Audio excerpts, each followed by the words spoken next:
प्रदीप शर्मा जी।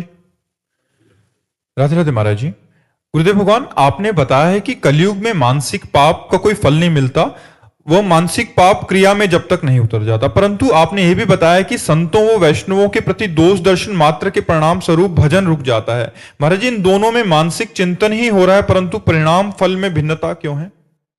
देखो, सब सिद्धांत अलग है। जैसे भगवान ने कहा कि नवधा भक्ति में सातो समूह मोहि मैं जग देखा, मोते अधिक संत कर लेखा।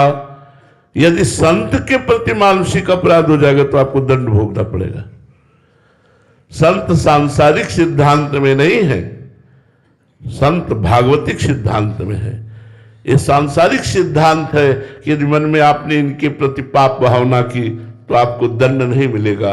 कल कर एक पुनीत प्रतापा, मानुष पुण्य होए नहीं पापा। लेकिन संत के प्रति यदि सोच लिया तो फिर वो आपको दंड भोगना पड़ेगा, क्योंकि संत साधारण नहीं है, वो भगवान के दास है। इसलिए मन वचन कर्म से हम बहुत सावधान होकर किसी संत का अपराध न बन जाए।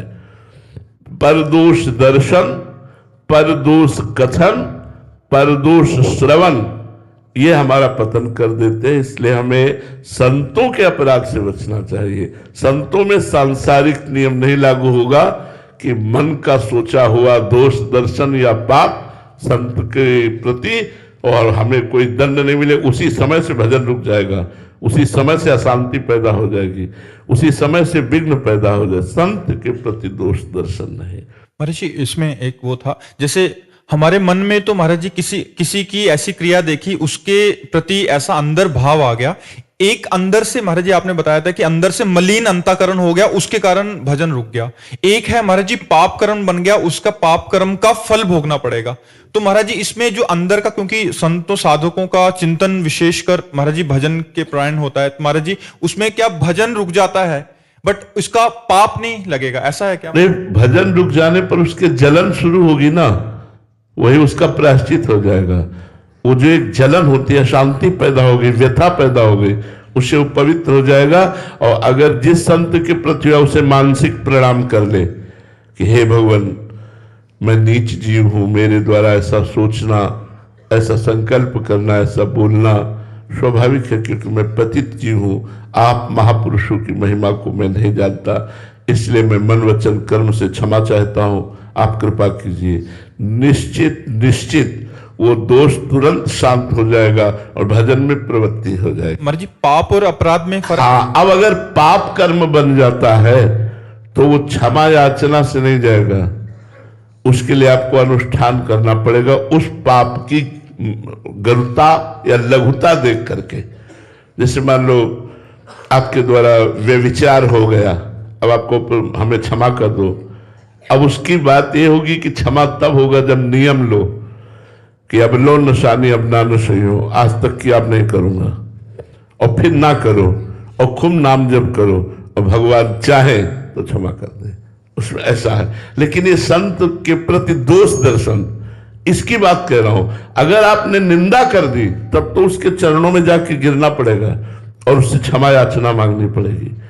अगर कहीं उसका दिल दुखा दिया, अशांत कर दिया, वही प्रसन्न होकर क्षमा कर सके, अन्यथा नहीं।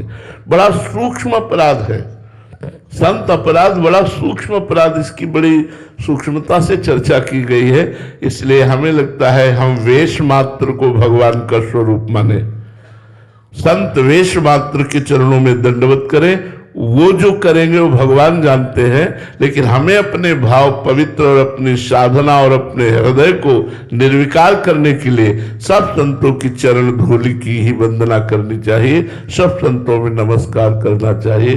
देखो, ये हम हृदय की बात बताते हैं। जैसे गर्मी पड़ती है तो सबको लगती है, चाहे संत हो चाहे असंत हो। सर्दी पड़ती है तो सबको लगती है, चाहे संत हो चाहे असंत हो। ऐसे हम मां के गर्भ से पैदा हुए हैं। भूमि परत भा ढाबर पानी, तिम जीव ही माया लपटानी।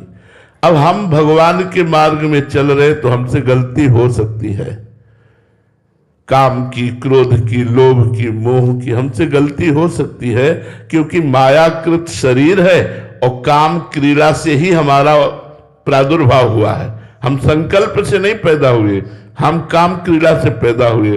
तो हमारे अंदर काम के परमाणु हैं, उनको मिटाने के लिए हम साधना कर रहे हैं, पर हमसे चूक हो सकती है। ऐसा नहीं कि चूक नहीं हो सकती है। हमारे से काम की चूक हो सकती है, क्रोध की चूक हो सकती है, लोभ की चूक हो सकती है, लेकिन हमारे स्वामी राहत न प्रभु चित्त चूक किए की, करत सुरत सयबार ही की। अगर दास से चूक बन जाती है तो प्रभु मानते ही नहीं कि इससे चूक हुई है। उसके हृदय की बात देखते हैं कि ये चूक करना नहीं चाहता, ये मेरे पास आना चाहता है, पर मम माया दुरत्या, मेरी दुरत्य माया है, उससे प्रभावित होकर इससे चूक हो गई, तो भगवान क्षमा कर देते हैं। जन अवगुण प्रभु मान न काऊ, दीन बंधु अति मृदुल स्वभाव। उन्हीं की कृपा, उनके स्वभाव और प्रभाव से भगवान का शरणागत एक दिन विशुद्ध संत बन जाता है। नहीं शिव विरंचिका मोहई को है बपुरान। बड़े बड़े ईश्वर कोटि के महापुरुषों को माया मोहित करके पतित कर देती है। हम लोग तो बहुत जीव कोटि के हैं, पांच भौतिक शरीरधारी हैं। जो दिव्य शरीरधारी हैं उनको भी मायाधीन कर लेती है, उनको भी नचनी नाच नचा देती है। तो हम किसी संत पर दोष दर्शन ना करें। वो साधक है, वो संत है। आज चूक हो गई, आज हो गया उससे गलती, अवसर मिलेगा वो एक दिन फिर अपनी गलती सुधार कर वो भगवान के मार्ग में लाखों का कल्याण कर देगा। अगर हमें कहीं संतों में दोष दिखाई दे तो भगवान से प्रार्थना करनी चाहिए कि प्रभु मेरी बुद्धि शुद्ध कर दो, जिससे मैं आपके संतों में दोष दर्शन न करूं।